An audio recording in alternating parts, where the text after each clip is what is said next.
That's a good one. Yeah, that's one of those belty high at the end things that it's like, wow, I had a lot of enthusiasm. Hey, Kapai on the guitar playing too. Julia Dean's singing lead. Looking forward to taking these songs to New Zealand. Yeah, it's very, very excited. Yeah, full San Fran. It's going to be wicked. Oh my God. Okay. It's also my birthday. Just saying. On that San night. Fran On that night, yeah. The So last night of the tour, this hometown. has to happen.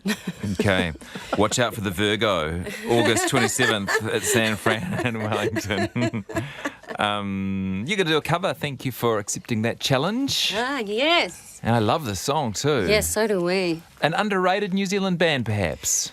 Highly underrated. Not underrated in the Fur Patrol rehearsal room. No, and Highly the rated. Fur Patrol touring van. And Yeah. Voom. Love This is it. Voom. Yep. And the song is... Isn't that good? Great. Can I say thanks again so much for coming in. Great to have the band reforming in the RNZ studios since way back when, the Helen studios, when the album first came out. Simon, Andrew and Julia, go see them on tour if you possibly can. And over to you to take us into the pips. Thank you.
Shannon, lead off. What do you want?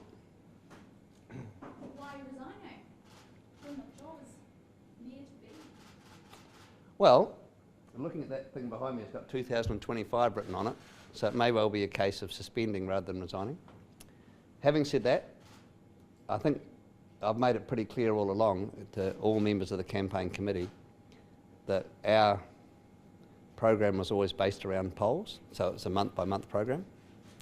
And we've been lucky enough to poll well, almost every step of the way, for a variety of different reasons and different ways.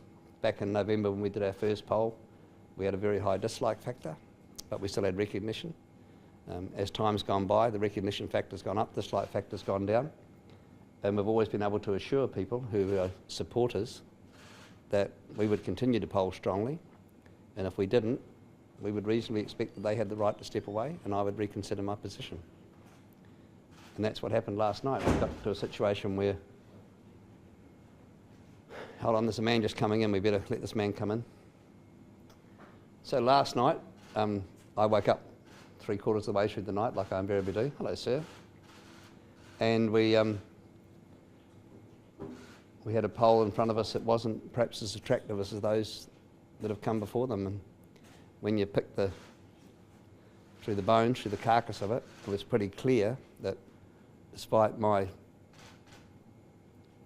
thoughts and ideas that I traversed the entire political spectrum, it appears that a lot of the unknowns did in fact want to be part of the Leoland thing. So that changed the complexion of it, and I sent Matt a very late night email and said, I'm not entirely sure I feel comfortable with this poll. I think we'll talk about it in the morning, after I've done what I do in the morning, which is boxing in case you're wondering.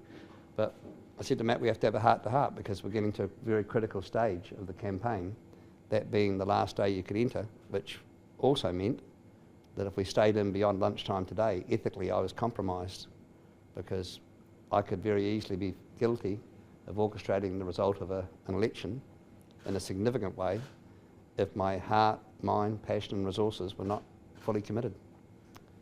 And of course that's the whole package with me, people who support me in whatever way. To me, we're all one together. And I couldn't guarantee if we'd left our name in the ring beyond 12 o'clock today, I couldn't guarantee that I wouldn't be orchestrating the result. And God forbid there is one result that none of us want to live with, that is literally a nightmare.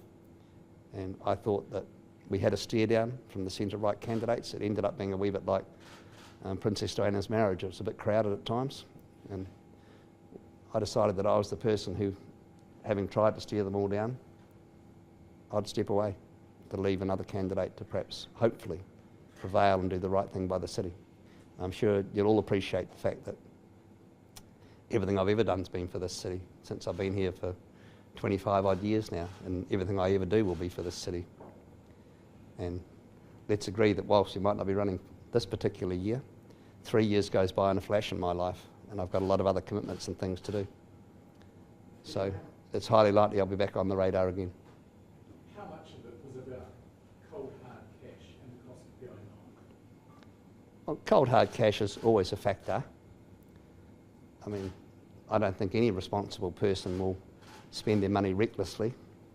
And we've already spent a considerable amount of money productively in a multitude of different ways to establish our profile and recognition. But there's no question that we need you have an insatiable appetite for cash in a campaign like this, particularly against a formidable opponent like Wayne Brown. Do you think Guy Williams was there on his own? I think he's a fabulous guy. I've been supporting him. I think he's been hard done by his fellow Wokesters, and I'll always be there and always support him. I'm very good friends with his father. He's been here and joined us for lunch one day. I invited him to come and have a one-on-one interview with me where we reversed the roles, but the important thing is I'll always support Guy. What role did that interview and what happened afterwards? How did that impact what's going on now? That, based on Wayne Brown's poll, it had absolutely no impact at all, because when Wayne Brown did his own polling, I was still very strong. That was some time after that interview.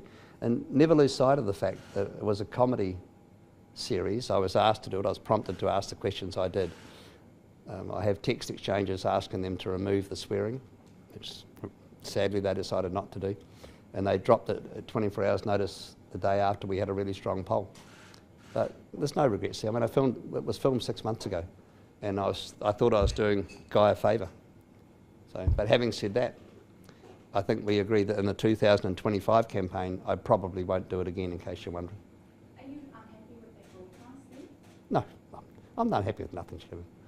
I'm a hard bastard. Haven't you worked that out yet? Nothing hurts me. Can you give any indication if you'll be backing out of Beck and Brown? I know you said you weren't sure, but is that what you're leaning towards? See, this is the problem with endorsing other candidates. I've been on the tour with them a long time now. I've heard their speeches so many times, and I've seen them evolve, and every one of them has some redeeming features. And I guess they probably look at me the same way. But is any one of them the whole package? Probably not. If you balance things up, would you have a favourite amongst them? Depend what you wanted to achieve. You know, it's not that simple. And I think if I do endorse someone, which is still a very real possibility, I'll have to think really carefully about it. I have to make sure it's the best thing for Auckland, and it may well be that will involve some negotiations. So, Can you, on the money issue, can you give any indication of how much the campaign's cost you? a lot. Is a lot a figure? A lot. What's happening to your bus? Oh, the bus. Oh, the gearbox was stuffed. Where is the bus? It's around. We're supposed to be back this week, actually. It's around still. Do you want to buy it? Happy to sell it. I might turn it into a camper van and tour the South Island. That'd be quite good fun. For 2025, do you have any new hospitality adventures coming up? Yes, we do. That's well documented. We've got one big asset. We've got a couple of assets in the viaduct, but one big one called O'Hagan's currently. So their tenancy expires, I'm going to say December 15, but there might be plus or minus a day or two. I think they're moving out on November 25 actually, so we'll start work there on December 15, and it'll open on 20 January. Leo, when you saw those numbers last night, what was your reaction? What was going through your head? Oh, I was mortified. You know, we just didn't see that coming. So, you know, I'm a fairly bullish person. I'm a blue sky person. So I'm a front windscreen, not a rear vision mirror, and we just didn't see it coming. So. Have you ever envisaged being this moment playing out now? No. Well, how would you? You know, we were busy up until about a week ago recruiting staff and amassing people around us, and you know, adding people to the team and getting advisors in, and thinking, here, we're on the runway. We're about to press the thrusters and go for it. than that poll. Was there any horse trading done with other campaigns as to who might vote? Well, I don't really have that connection with other campaigns, so I mean, I see them when we sit up for debates. I think probably hand on heart, every campaign has someone else and everybody else's campaign, but I don't have that ability to have dialogue with them in any meaningful way. And certainly no one knew what our plans were today. It was very much a case of Leo, Matt and Steve moment this morning, sitting down and saying, well, this is where I think we should, or this is where I sit. In the what ifs, Viv Beck put her nomination in only at 10 o'clock this morning. If she hadn't, Yep. what would you have done? Well, that was the stare down, and that's what we thought was going to happen. So we were hoping that Viv would wave the white flag. Wayne was never going to wave the white flag after that poll 2 weeks ago. He paid for that poll, or his supporters paid for it. But in the stare down of life, we were hoping that Viv would wave the white flag, but she didn't. So we had to make a decision. So. What can you do differently getting into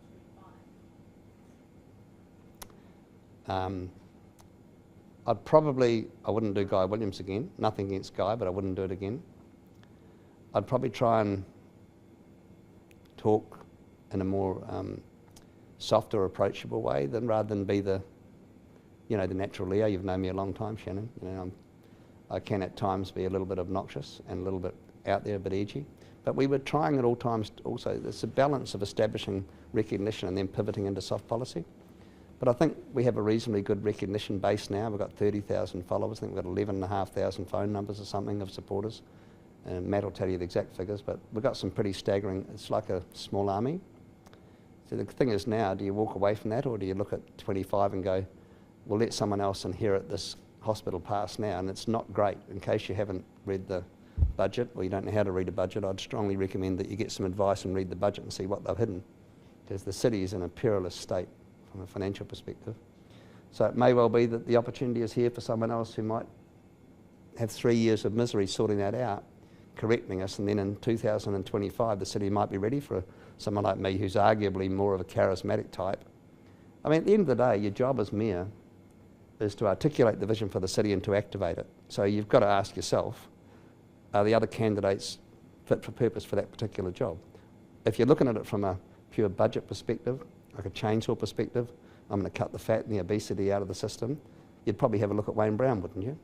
If you're looking at someone who presents an image well, you'd have a look at Viv. But I personally think that I'm the whole package, but this year's not the year. So. What's your attitude to the whole campaign? I mean, none of the candidates even now seem to be getting a large section of support. Everyone has quite a small... Okay, yeah, it is. It's very fractured, you're right. And the remarkable thing there is that a FESO, you remember when you're at school and you go to the school dance and no one will dance with you? You're that spotty-faced kid sitting in the corner saying, pick me, pick me, pick me. Well, he went for about 3 months, didn't he, before anybody swiped right on him. Then finally the Labor Party did swipe right on him. They don't actually like him, but they swipe right on him. And now he's got the endorsement of Dick Hubbard. Well, hello, work it out. I think the guy's stuck on a rock myself, but I'd hate to think that I contributed to him getting elected, because I think he's the most reckless and irresponsible of all the candidates. So what was your question again? Or just why is this campaign, has there not been a Oh, candidate that's you don't have really coruscating characters like me, do you? You know, those people are career politicians. I mean, look at Viv, what's she been? She's been New Zealand Post and MFAT with John Allen, then she went to rip the heart out of the city. That hasn't gone so well. Wayne Brown at least has a wee bit on his CV to say that I've been there, done that. Fesso's been on the umbilical cord of life for his entire working career. Has he worked for his entire career when he's made out he's employed?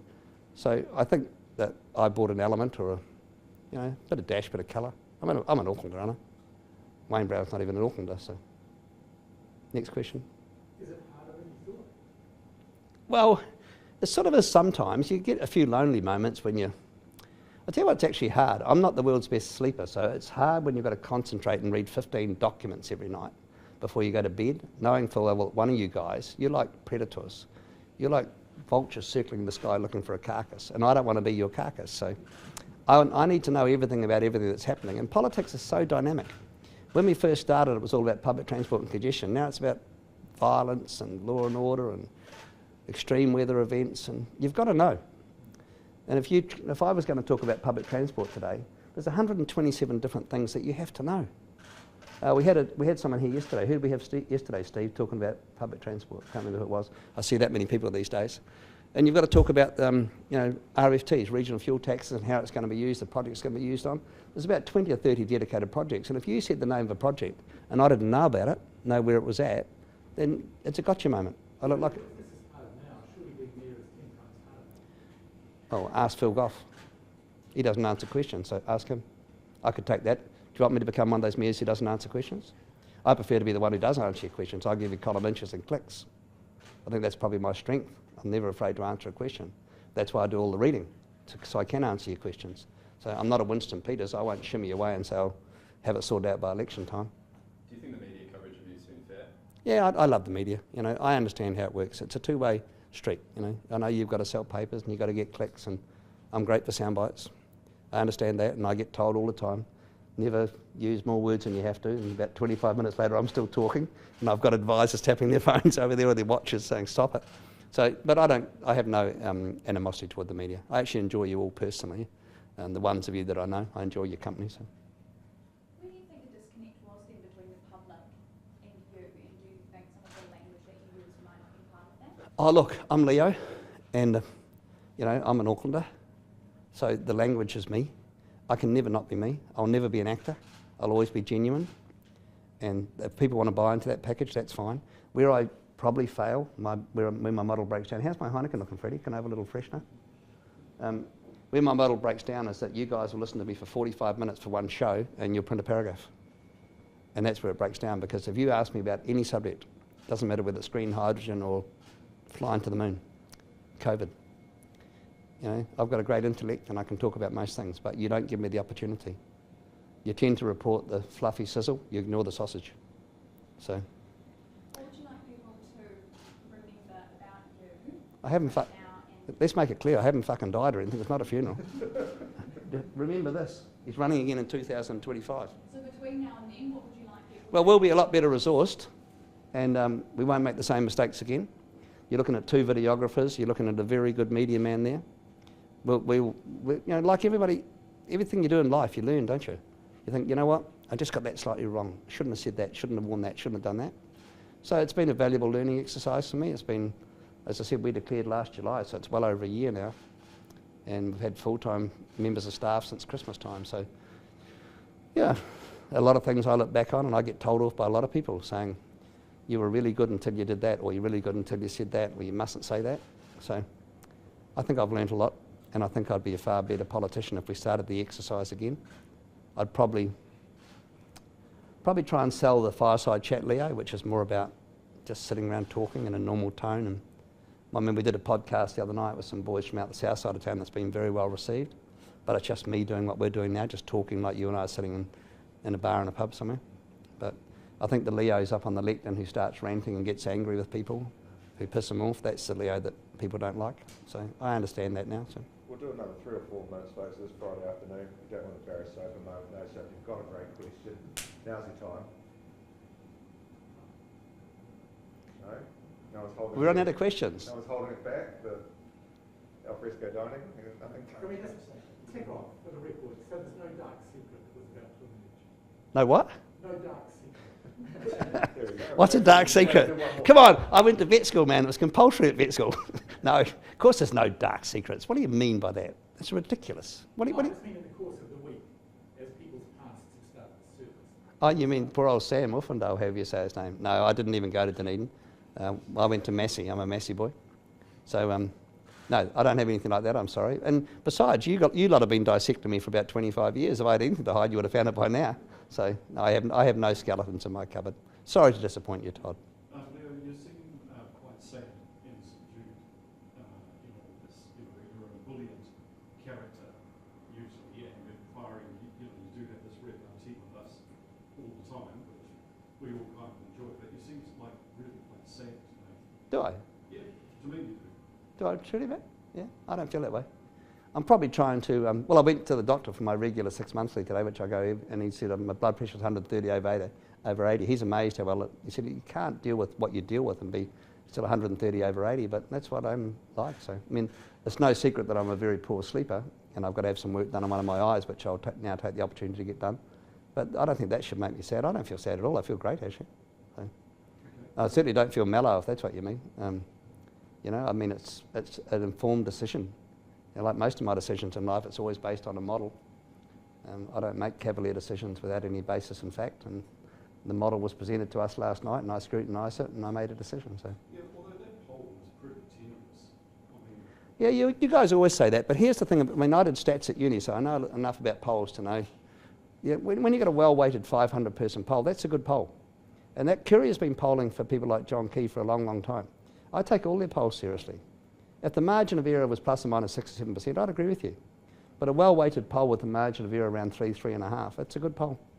You know, you guys seem to be fixated by whether there's 1,000 in the poll. It's the margin of error that matters. It's how the poll's weighted. So, you know, I think you'll find that Currier's been fairly reliable. I mean, who's your favourite poller? Don't tell me Talbot Mills, for God's sake. Who's your favourite poller? So Reed's Herald, right? So what do they typically take as a sample? 1,000. And what do they do as margin of error? Oh, I think it's around 3. Okay, well, that's quite well weighted, yeah. I mean, more numbers are better, but statistically you have to make a decision. It's all money, and at 500 it's a pretty good sample. So the disappointing thing about that particular poll last night is the undecideds. I would have thought by now, given the amount of media coverage we've all had, that people would be at least close to arriving at some sort of decision who they're going to back and why. I mean, all our policies have been fairly well articulated by now. There's not exactly any new material coming forward. So who do you think, I mean, somebody suggested to me today that the angry white men have gone to one brain. were they supporting me? Is that what you're trying to say? Where do you think he's lost? Do you think it's women? Do you think it's angry white men? No, we have analytics analysing our data all the time, so we haven't lost any particular sector. And I can tell you that we're strong in the south, and we're very strong in Howick, and we're strong in, well, Matt will give you the more relevant information, but I know the spin-off, for example. Is anybody here from the spin-off? Duncan already rang today, so. But yeah, they've been out south side of town saying, what's this phenomenon about Leo Molloy? So the PI people love me, but I don't think there's any particular area where I've lost. I'm not quite sure whether I look through a slightly rose-tinted lens like most people in life. You know, I live in a bubble.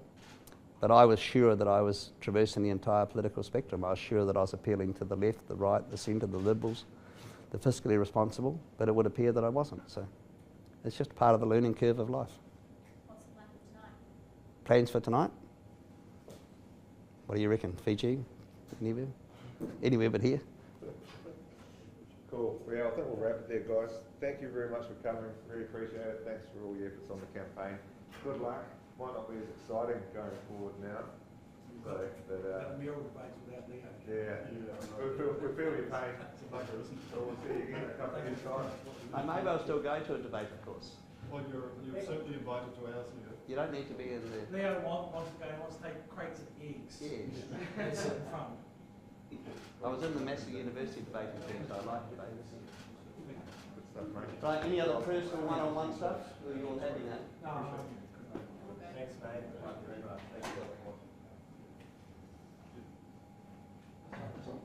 Yeah, thanks. Thank you, Drew. Cheers. See you soon.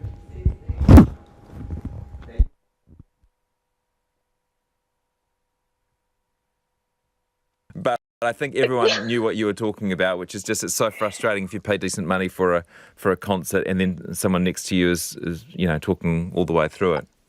Oh, honestly, Jesse, it wasn't just someone next to me. It was almost like half the venue from the middle back was chatting. And I kind of get it, because a lot of people haven't been to gigs in ages. And I think sometimes artists like Arlo Parks, you go along because you've heard she's cool rather than knowing her full catalogue or anything like that. So it's a real social event for people. Yeah. But then for us that love their music and that have just been pining to hear that song live, and